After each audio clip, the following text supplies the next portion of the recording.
I didn't want to say it up there on a big stage, but had a great summer. Everybody's been really, really good. Expect everybody to be with us. A couple guys that didn't go in the spring. Updates, Caneno Odalaga has been with us, should be full go rodeo. Some of these guys might limit a little bit just on rep count because they're just coming back, but Caneno should be good to go. James Crude's kind of a little bit ahead of schedule, so he's not cleared 100% yet, but he should be involved with us in practice the first day and hopefully be cleared after about 2 weeks into it.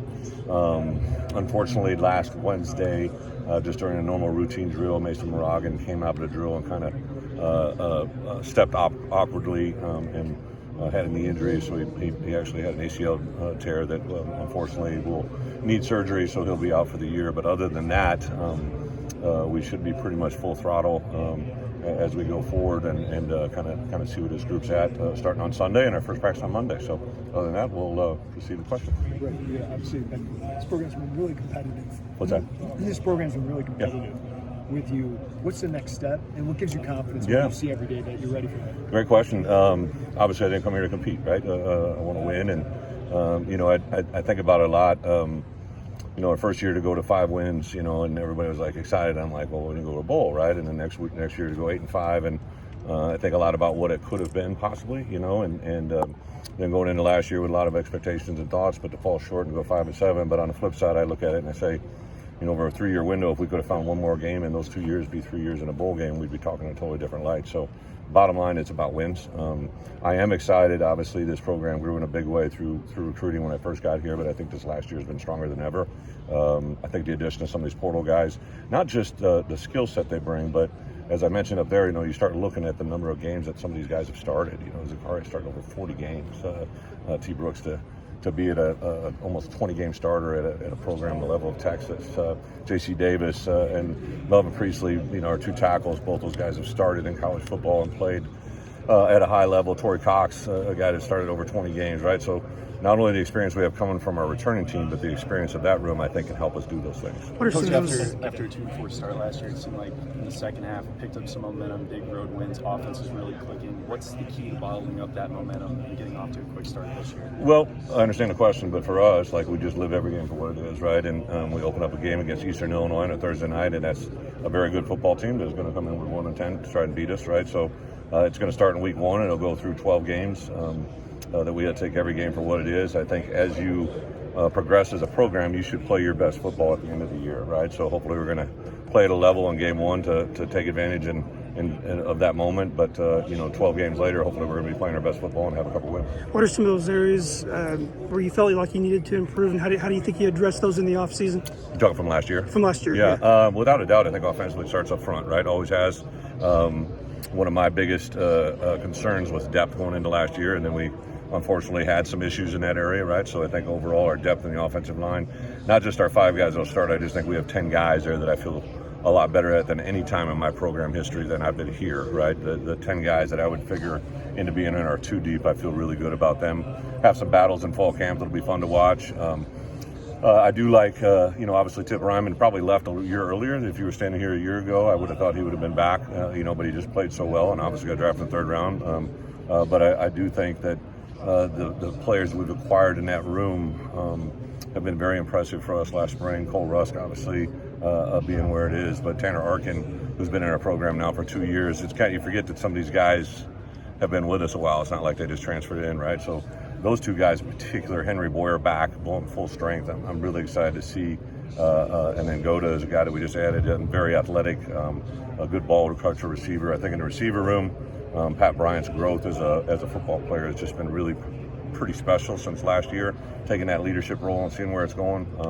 Anytime you have a quarterback started 10 games in college football, it's a good thing. I think Donovan Leary had as good a spring and is playing as good a football since I've been around him. He's 3rd year in our program, so to have multiple quarterbacks that have been in our program for a while, I've never been able to say that. Defensively, I think the return of Xavier Scott, Matt Bailey off of injuries and the way they've looked has been pretty impressive. Some of the portal additions that I already mentioned. Up front, very excited. I think Dennis Briggs is a guy that will jump out to a lot of people when you see him play. T. Raw was a transfer for us 2 years ago out of Northwestern, who's literally turned into one of our best defensive leaders.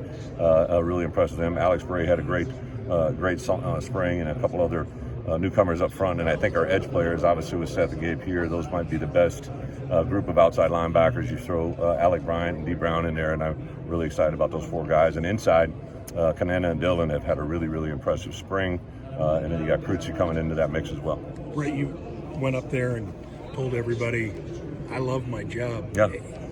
Why did you want to say that? Has your job gotten harder, crazier, more stressful? No, I just, I hear narratives out there, right? Like everybody, like even like people that I'm around as a family or socially or friends, right? They're like, "Man, I don't envy your job," and I'm like I've never had anybody say that before. Like most people would love to be in my job, right? And that's never been stronger for me than it is right now. Like I just, my wife and I ducked out of town for a couple of weeks in Hawaii, and right, and you're in a 5-hour different time zone, so not a lot of people are bothering you except for the people coming up to you at the pool, right? And it was funny just what general people who don't know me, who recognize me, would come over and say, right? And I'm like, this is one of the greatest times in college football to be in the position I'm in, right? Like just, in the past, maybe if you were thin at different positions, you just kind of had to absorb what you had to absorb, and now you can go out in a portal world and get a player that you feel can come in and help you win, right? And that's never been done before. Players, everybody wants to talk about NIL. What I love about NIL, I watched a guy, Isaiah Adams, who's from Canada last year,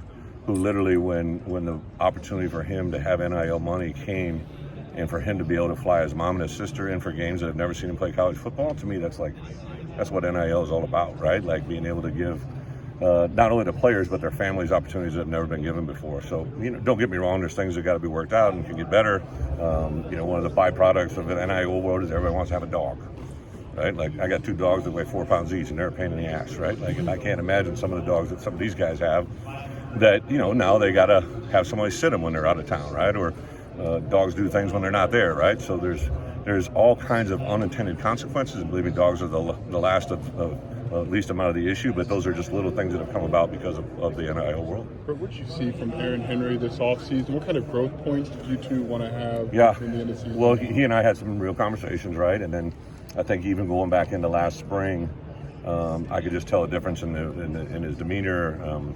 Listen, I got better every year as a coordinator too, right? I had 2 years as a co-coordinator before I became the coordinator. So I think one of the things that really helped me was that in-job training.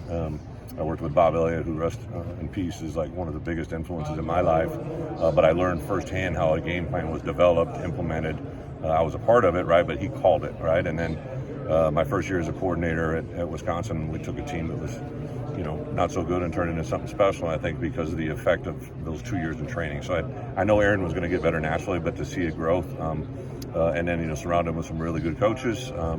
But then when we started game planning, like we did game plan opponents on all of our new opponents, and he just was much more advanced than he had been in the past, right? So I think putting it all together, understanding it, and the logistics of his job, he's got a better feel for it.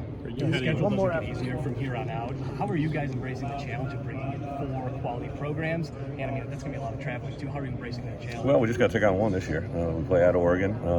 But again, I go back to, I remember I was in this league when Penn State got added, right? And we went out there and played there, and then I was at Wisconsin when we brought Nebraska in the league, and we got to introduce them to college football in the Big Ten, right? So to bring in teams from the outside is one of the greatest things you can do, right? It brings new rivalries, brings new fans, and for us, and I mean this wholeheartedly, to recruit and be able to tell a kid you're going to play on the East Coast, the West Coast, and everywhere in between. There's no other conference that can say that, and I think that's a really positive thing. Bret, you've had premier running back rooms in the past. How excited are you about this group? I'm excited. I would say I don't think we have a 1A. I think we got a 1A, B, C, and D, right? Super excited. Josh McCray looks as good as he's ever looked. Really impressed with where he's at. Caden Fagan just continues to do things that we just have never seen before. Our strength coaches tell me numbers that he puts up that are just mind-boggling for his size frame. Aiden Lawfrey, I would tell you, if you polled our coaches, would say that he's probably the most improved player in our program from a year ago at this time to where he is now. Had limits of that last year. You saw glimpses, but what we've seen every day in spring and fall. And then Jordan Anderson, unfortunately, has had a little tweak of a hamstring, so he's had some soft tissue, but he'll be with us in fall camp. And then I tell you, Khalil Valentine is a very impressive young man in his first month or two in the program. So super excited about that room, see where they go.